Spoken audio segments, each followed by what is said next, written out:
Hello friends, welcome back to my channel. আজ আমি আপনাদের সঙ্গে একটা মাছ ভাজার রেসিপি শেয়ার করব। এই মাছ ভাজাটা আমি মশলা দিয়ে করেছি। তো নর্মাল মাছ ভাজা তো আমরা খেয়েই থাকি, তো একটু মশলা দিয়ে একটু অন্যরকম স্পাইসি মাছ ভাজা আজকে আপনাদের সাথে শেয়ার করব। তো চলুন তবে শুরু করা যাক। এর জন্য আমি বড় সাইজের কাতলা মাছ নিয়ে নিয়েছি। আপনারা চাইলে রুই মাছেরও এরকম পিস নিয়ে নিতে পারেন। সেই মাছটাকে ভালো করে ধুয়ে নিতে হবে। ধুয়ে তার মধ্যে লবণ হলুদ মাখিয়ে সর্ষের তেলে আমাদেরকে এটাকে ফ্রাই করতে হবে।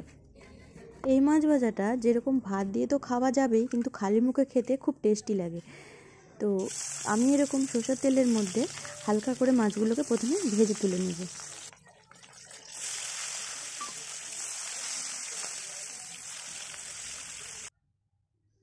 এদিকে আমি মশলার মধ্যে এরকম রসুন নিয়ে নিয়েছি। কয়েকটা রসুন আমি রসুনের কোয়াগুলো ছাড়িয়ে নেব।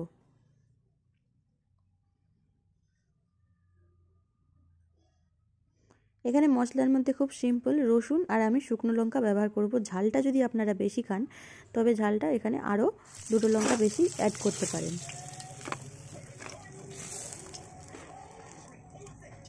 এইভাবে আমি মাছগুলোকে ভেজে তুলে নিব। আর বাকি যে মাছগুলো থাকবে সেই মাছগুলোকেও আমি একে একে ভেজে নেব। এবার যে রসুন আর শুকনো লঙ্কাটা ছিল সেটা আমি শিলনোড়াতে ভালো করে পেস্ট করে নিয়েছি। শিলপাটাতে ভালো করে পেস্ট করে এই মশলাটাকে আমি মাছের গায়ে এইভাবে লাগিয়ে নেব। এখানে আমি এরকম মাছের গায়ে মশলাগুলোকে লাগিয়ে কিছুক্ষণ এইভাবে রেখে দিব।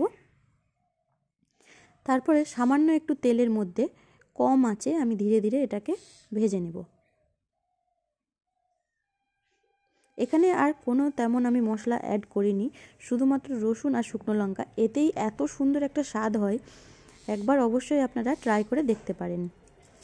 দেখুন, তেলটা আপনাদেরকে পরিমাণে কম দিতে হবে, খুব একটা তেল দেওয়ার প্রয়োজন নেই। অল্প তেলে আর কম আঁচে ধীরে ধীরে এটাকে সেঁকে সেঁকে ভেজে নিতে হবে।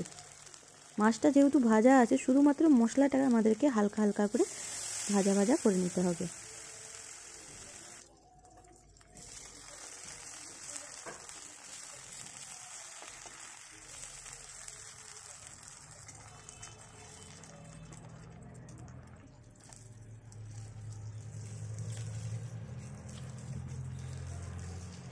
দেখুন, কম আঁচে আমি এরকম ধীরে ধীরে মাছগুলোকে ভেজে নিয়েছি।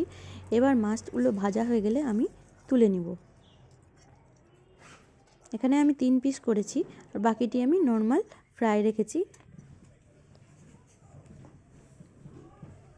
এবার যে বাকি আমার তেলটা বাঁচলো, সেই তেলটার মধ্যে আমি বেগুনের মধ্যে লবণ চিনি আর হলুদ লাগিয়ে আমি বেগুনটা ভেজে নিব, যেন তেলটা আমার ওয়েস্ট নষ্ট যেন না হয়। সেই তেলের মধ্যে আমি বেগুনটা ভাজা করে নিলে বেগুনটাও আমার মশলা দিয়ে বেগুন ভাজাটাও আমার রেডি হয়ে গেল। তো রেসিপিটা ভালো লাগলে অবশ্যই লাইক করবেন, আর এরকম নিত্য নতুন রেসিপি পেতে হলে অবশ্যই চ্যানেলটা সাবস্ক্রাইব করে দিবেন। তো আবার দেখা হবে নতুন কোনো রেসিপির সঙ্গে। মাছ ভাজাটা অবশ্যই ট্রাই করবেন আর জানাবেন রেসিপিটা কেমন লাগলো। ধন্যবাদ।